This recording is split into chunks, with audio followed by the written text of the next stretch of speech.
मैंने भी कई बार कह दिया था, हेमा मालिनी की तरह कह दूं, हमें भी कई बार लगने लगा था ऐश्वर्या राय और हेमा मालिनी के गाल की तरह चिकनी हो गई है सड़क। लालू प्रसाद यादव कहा करते थे ना। अब मुझे लग रहा है कि ये तो वीपी मौर्य, कौन क्या नाम वो मुख्यमंत्री का, केशव प्रसाद मौर्य, उसके गाल की तरह खुरदरी सी हो गई। ये सड़कें खराब हुई पड़ी हैं, इनकी जिम्मेदारी कौन लेगा? हरियाणा बॉर्डर से लेके मैं अलीगढ़ तक की बात कर रहा हूँ मैं, और पूरे हाईवे की बात कर रहा हूँ। यहाँ पर जो भ्रष्टाचार है नगर निगम के अंदर, उसके अंदर भ्रष्ट अधिकारी बैठे हैं, उनके ठेकेदारी कौन सा मंत्री अलीगढ़ का ले रहा है, कौन सा विधायक ले रहा है, किस किस को मंथली जा रही है। मैंने कर्मी सैनिकों से कहा है, एक एक का नाम लिस्ट में रखो और उनके घर का और उनका घेराव करना शुरू करो। यहाँ पर विकास नहीं हो रहा अलीगढ़ के अंदर, इसको मानना चाहिए। माननीय कल्याण सिंह जी जब मुख्यमंत्री होते थे, उनके समय की, मैं उनके साथ भारतीय जनता पार्टी में कार्य कर चुका हूं, मैं भी कार सेवक रह चुका हूं। मैं उन माननीय कल्याण सिंह जी की याद में इतना ही कहना चाहूंगा, उनके द्वारा बनाई हुई अलीगढ़ में सड़कें आज भी बहुत ठीक हैं। निवर्तमान लोगों के द्वारा बनी हुई सड़कें चल रही है, परंतु वर्तमान में जो सरकार में जो लोग बैठे हैं, उन्होंने इस अलीगढ़ का नाश कर दिया है। हमें कई बार लगता था अलीगढ़ को हरिगढ़ कहें। अरे हरिगढ़ तो भगवान का मंदिर होता है, भगवान का घर होता है। अरे भैया तुम इसको अलीगढ़ रहने दो, पहले ठीक होने दो उसको। एक्चुअल में इस क्षेत्र का, इस जिले का विकास नहीं हो रहा, यहाँ पर केवल भ्रष्टाचार हो रहा है। यहाँ के विधायकों की संपत्ति की जांच होनी चाहिए। वे ये कहते थे ना पहले, विधायकों को अपनी संपत्ति की घोषणा करनी चाहिए। यहाँ के सारे विधायक सांसदों को अपनी संपत्ति की घोषणा करनी चाहिए, जो नहीं तो करनी सेना के जिलाध्यक्ष सुमित तोमर बैठे हैं, गौरव चौहान बैठे हैं, आशीष चौहान हमारे ब्रज क्षेत्र के अध्यक्ष बैठे हैं, मेरी छोटी बहन राजेश्वरी बैठे, दिनकर जी बैठे हैं, और अनेक अनेक मेरे पदाधिकारी बैठे हैं, बीरू बैठा है, अंकित सैनी बैठे हैं, भैया बैठे हैं। ये सारे के सारे पदाधिकारियों को कह के जा रहा हूँ, हमारे पास सब विधायकों के जमीन जायदाद की लिस्ट है। अब उनकी तिजोरी का तो काम तो ईडी वाले कर सकते हैं, परंतु ईडी बीजेपी वालों पे, अपने वालों पे छापे मारती नहीं, क्योंकि मामला घर का है। हम लोगों को पता है कहां कहां क्या हो रहा है, कैसे कैसे हो रहा है, परंतु अब बर्दाश्त नहीं किया जाएगा। करनी सेना उत्तर प्रदेश में विधानसभा का चुनाव लड़ने जा रही है, 50 सीटों पर लड़ेगी। हमारा अभी गठबंधन किसी से नहीं हुआ है। अलंकार अग्निहोत्री मेरे मित्र हैं, मिलने आए थे, बहुत प्यारे साथी हैं, चर्चा करेंगे और भी अन्य लोगों से बात हमारी चलेगी। परंतु हाँ, मैं कह रहा हूँ, मैं कौन कौन विधायक है? एक संदीप सिंह है, मंत्री है क्या? मंत्री है, विधायक भी है, हाँ। और दूसरे का क्या नाम है?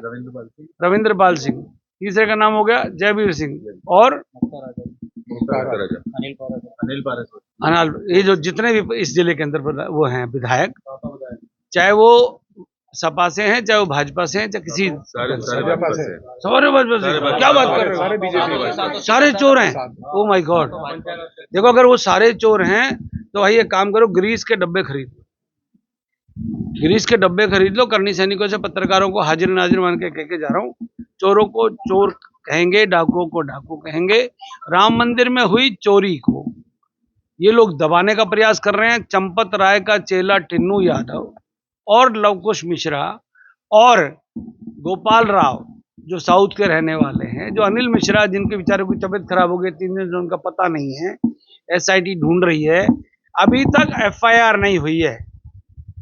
राम मंदिर, विश्व प्रसिद्ध राम मंदिर का करोड़ों रुपए का चंदा घोटाला, किसी गरीब आदमी की जेब से कोई पर्स चोरी कर ले तो जो पर्स चोरी करने वाला उसको पीटते हैं पुलिस वाले लाके।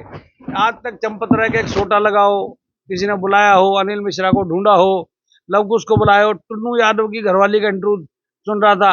हमारे तो बहुत सीन है, हमारे वाले ने कछु ना कमाया। तुमने कमाया नहीं है, तुमने दबाया है। कोई गोबर में दबा रहा हो, कोई कहीं दबा रहा हो। ये एक्चुअली बहुत बड़ा घोटाला है। राम मंदिर के अंदर चोरी का मतलब है करोड़ों अरबों लोगों की आस्था को इन्होंने, सबका दिल दुखाया, ठेस पहुंचाई है। हाँ,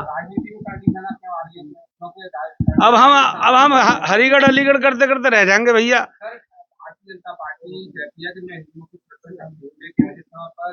जब डाटा निकाला जाता है तो सबसे ज्यादा एहसास 9 वर्षों में देखिएगा। मैं आपसे कह रहा हूँ, डेमोक्रेसी के अंदर, हिंदुस्तान के अंदर लोकतंत्र है। संविधान के अंदर कहीं पर भी हिंदू मुसलमान नहीं लिखा हुआ।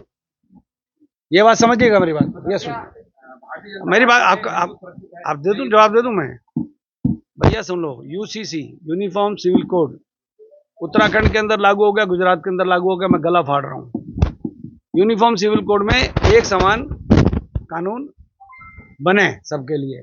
तुम्हारे दो तो हमारे भी दो, 12-14 का जो डिफरेंस है खत्म हो जाएगा। चलो, यूजीसी की बात आई, इन्होंने नाश किया, इन्होंने जात पात में देश को बांटने का प्रयास किया। हमने धर्मेंद्र प्रधान का इस्तीफा मांगा, नहीं दिया। मैं आज जिस शिक्षण संस्थान के प्रांगण में बैठा हूं, मैं यहाँ पर इन बच्चों का चेहरा देखता हूं। नीट की परीक्षा लीक हो गई, सीबीएसई का परिणाम आया, जो मार्कशीट हैं उनको चेक किस प्रकार से किया गया, ये अन्याय किया गया है। परंतु एक नलायक, एक ऐसा देश का शिक्षा मंत्री, एचआरडी मिनिस्टर धर्मेंद्र प्रधान हटने का नाम नहीं ले रहा, क्योंकि सरकार के अंदर इस्तीफा देने का सिस्टम नहीं है। ना रेल मंत्री इस्तीफा देगा, ना शिक्षा मंत्री इस्तीफा देगा, ना वो कौन सा जो विदेश में कौन सी वो ये घटना, वो नंगे बच्चे पकड़े गए हैं जो एफस्टीन फाइल, उसके अंदर वो सरदार जी का नाम आ जाएगा। क्या नाम उसका? हरदीप पुरी। नाम तो मुझे सबके याद है, थोड़ा देर से याद आते हैं। हरदीप पुरी बाबू जी देखो आज भी चौड़ा हो गया भाई, घूम रहा है। अरे भैया, ऐसे लोगों को हटाते क्यों नहीं हो? नरेंद्र भाई मोदी, आपकी ईमानदारी के ऊपर शक नहीं है, परंतु योगी जी के ऊपर, आपके ऊपर भी शक नहीं है, परंतु आपकी जो स्टेपनी है, जो आपके जो ये घिसे हुए टायर है ना, जिनके धागे निकल रहे हैं, ये आपकी गाड़ी को चलने नहीं दे रहे। इन टायरों को चेंज करो। ऐसे नालायक लोगों को अपनी टीम में मत रखो। मैंने राजभर को नालायक कर दिया, राजभर साहब को तकलीफ हो गई। मैं तो राजभर की बात अब तो मैं कईयों की कर रहा हूँ, मैं तो भाजपा के लोगों को करना शुरू कर रहा हूँ।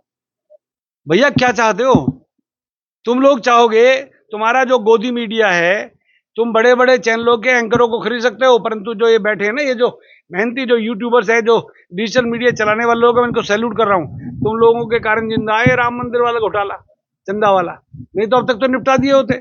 आज देख रहा हूं मैं बड़े बड़े संतों को, एक वो रामदेव, वो कानिया बोलता, इतना बोलता था ये, अरे तू अब करना योगा। कहां गए अंबानी? कितना चंदा दिया बताओ ना? कहां गए अडवाणी साहब? अडवाणी जी के लिए तो आस्था है, कोई बोलने को तैयार नहीं है। एक संत एक करा था, हम माननीय मुख्यमंत्री जी का बहुत बहुत धन्यवाद करते हैं, उन्होंने एसआईटी गठित कर दी। स्वामी चिदानंद जी, अबे एसआईटी गठित किया, एफआईआर क्यों नहीं कराई महाराज? कितने चोरी करोगे, डाके डालोगे, या सारा काम इनको दे दोगे? डाके, तुम डाकू हो क्या? मैं तो रामलीला में रावण का रोल करता था भाई साहब, वो गेरुआ वस्त्र पहन के आता था। ये तो मुझे सारे रावण दिखाई दे रहे हैं। अरे एक तो सच बोलो, कोई सच बोलने को तैयार नहीं है। राम मंदिर के चंदा के विषय पर सच बोलो, नहीं तो सन्यासी वाला ढंग छोड़ दो। आप लोग भगवा के ऊपर हमला करोगे, आप अपनी मर्जी के लोगों को चढ़ाओगे। अरे साध्वी रितमरा जी मेरी बहन हो, आप लाडली बहन हो। उमा भारती जी फायर ब्रांड नेता थी, आप लोगों ने बाबरी ढांचे को 15 मिनट के अंदर निपटा दिया। कहां चुप हो आप? क्यों नहीं बोल रहे? कारण क्या है? और अब देख लेना, 2 दिन के अंदर सारा मामला दब जाएगा, क्योंकि ये देश बड़ा महान है। जितने बड़े बड़े घोटाले हुए 2-4 दिन ड्रामा चलेगा, आज तक चलाएगा, इंडिया टीवी चलाएगा, जी न्यूज चलाएगा, सब चलाएंगे, उसके बाद सारा मामला ठप। सर संगठन लगातार फेरबदल हो रहे हैं, तो इसको लेकर क्या कहेंगे? जो